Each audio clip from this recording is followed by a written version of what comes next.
Buongiorno, dobro jutro, guten Morgen, buondì. Gli ebrei erano in sclavi in Egitto e hanno voluto saltare fuori di là per farsi una vita nuova, bella. Però hanno sognato passare 40 anni dal deserto e noi, col coronavirus, siamo proprio dal deserto.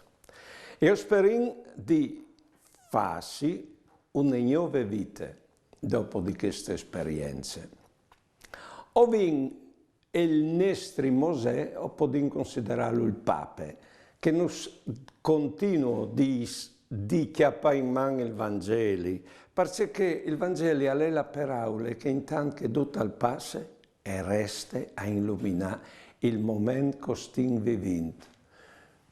E se nos dici questo momento a noi, non credevo di essere paroni dal mondo, e lo abbiamo anche rovinato. L'ha detto il Papa che non poteva pretendere di vivere senza un mondo che viene malato, col sfruttarlo, fuori di misure.